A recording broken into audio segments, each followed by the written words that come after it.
Olá pessoas, Rafa Dantas aqui e vamos lá para mais um capítulo do nosso Diário Visual. Essa semana, baseado numa matéria da revista, a gente vai estar falando sobre ciúme. Só que antes de a gente começar a destrinchar tudo, não esquece de dar um pulo aqui embaixo, se inscrever no canal, deixa aquele like, ative as notificações e vamos lá.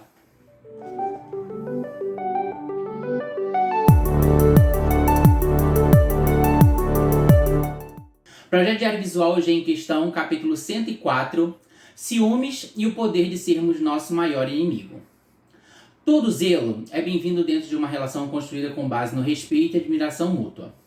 Mas quando a linha tênue entre zelo e ciúme se torna tão nociva a ponto de você não enxergar se uma relação pode estar te fazendo mais mal do que bem, é o momento de analisarmos se realmente vale a pena levá-la adiante.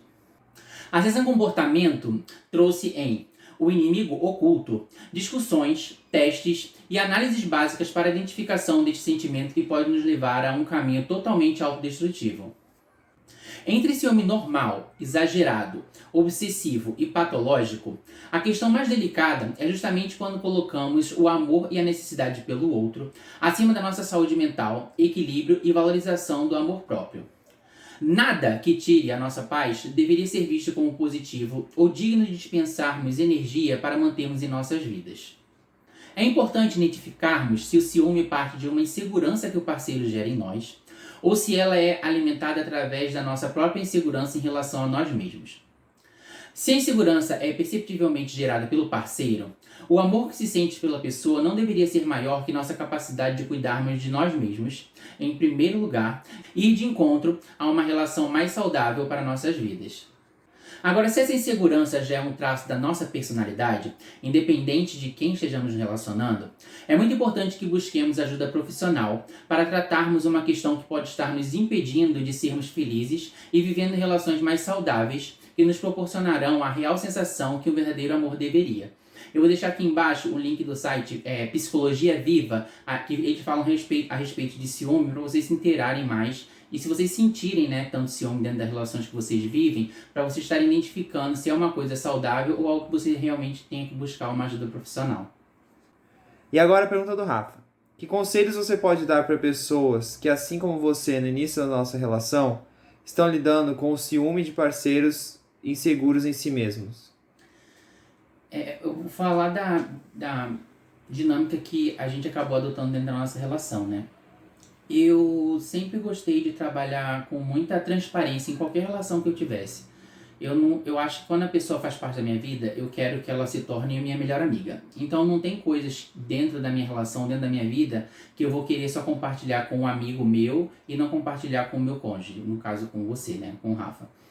Quando a gente começou a se relacionar, para o tipo de relação que eu queria que a pessoa que eu iria me relacionar se tornasse meu melhor amigo. Então não tem por que ter assuntos que eu converso com meus amigos que eu não converso com a pessoa que eu amo. E dentro de uma relação madura, todo mundo tem que entender que antes da outra pessoa aparecer na sua vida, você tinha uma vida. Eu já tinha meus 34 anos vividos, então muita coisa tinha sido vivida antes disso. Então, eu sempre falei pro Rafa, a minha confiança com as pessoas, ela começa 100%. E conforme a gente vai vivenciando, experienciando coisas juntas, essa confiança vai perdendo ou vai se mantendo do jeito que teve. E eu prefiro viver uma relação completamente aberta que você sabe de tudo que eu vivi. Porque, por exemplo, às vezes a gente estava andando junto no Rio, aí passava um rapaz e falava comigo. Eu não queria que ele ficasse pensando na cabeça dele, quem é esse rapaz? O que ele falou com ele? Ele sabia de todas as pessoas que eu tinha ficado, que eu já tinha namorado. Então, quando as pessoas, por exemplo, falavam comigo, eu falava pra ele quem era a pessoa. E, tipo assim, isso foi começando a deixar ele cada vez mais seguro dentro da nossa relação. Por quê? Como o Rafa era uma pessoa muito insegura em relação à autoimagem dele mesmo, eu acho que passava pela cabeça dele sempre a possibilidade de, tipo, eu não sou o suficiente. E eu sempre quis deixar isso bem transparente da nossa relação, que a gente construindo uma relação de confiança um para com o outro, isso não teria o porquê ocasionar. Porque não iriam ter, tipo, pontos cegos dentro da nossa relação, porque a gente estaria trabalhando totalmente em transparência. Eu acho foi a melhor solução que a gente tomou para nossa relação, porque eu acho muito saudável e pra mim é a coisa mais prazerosa do mundo ter no meu amor o meu melhor amigo. É a pessoa que sabe tudo.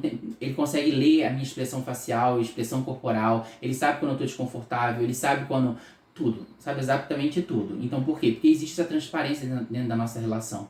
Então não existe uma coisa que vai acontecer comigo que ele não vai estar ciente do que aconteceu ou por que aconteceu. Porque eu quis trabalhar dessa forma e foi como a gente encontrou a forma da gente se lidar mais saudável com a gente mesmo.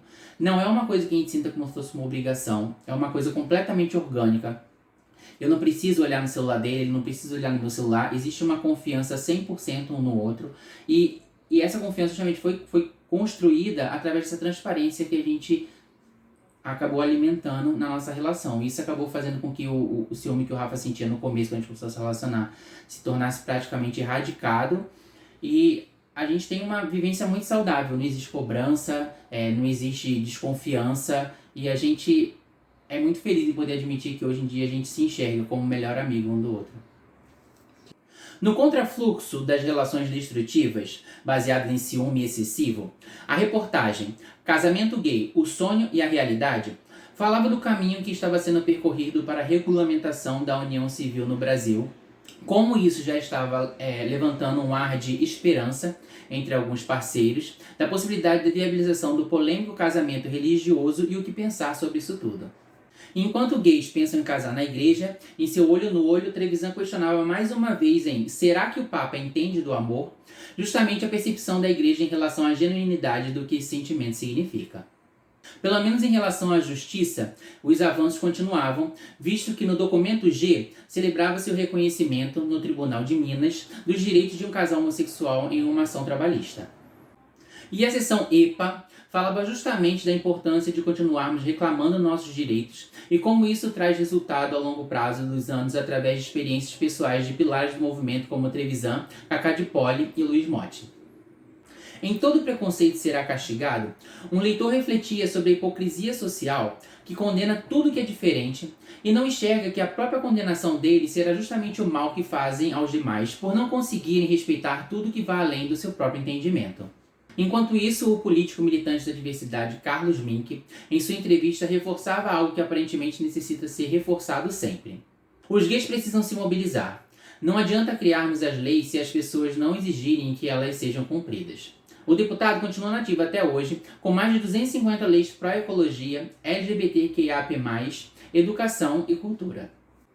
Chegando nos ensaios, a galeria trouxe de volta ao modelo capa junto com o Clodovil, da edição 91, Júlio Capelletti. Na seção Desejo, um modelo de 29 anos, natural de São Paulo, e que encontra nos esportes o seu maior hobby, Rafael Domiciano. O ensaio de capa, com um visual bem editorial, ficou a cargo do dançarino do Tchacabum, Gustavo Bussi. Com o passar do tempo, Gustavo manteve sua beleza, só não leva mais a vida em frente aos holofotes como antigamente. E assim a gente termina mais esse capítulo. Bom, antes de terminar o vídeo, eu só queria saber como é que vocês lidam com ciúmes dentro das relações de vocês, ou até mesmo quando vocês estão conhecendo alguém. Deixa aqui embaixo para eu saber, que isso pode até levar a gente a mais discussões e até falar mais sobre isso no próximo capítulo. Eu espero que vocês tenham gostado do capítulo dessa semana e, antes de ir embora, só peço de sempre, dá um pulo aqui embaixo, se inscreve no canal, deixa aquele like, ativa as notificações para saber sempre quando o vídeo está saindo. Meu Instagram está aqui embaixo se quiser interagir comigo por lá. Comenta bastante, compartilha o vídeo e a gente se vê na semana que vem. Até já já!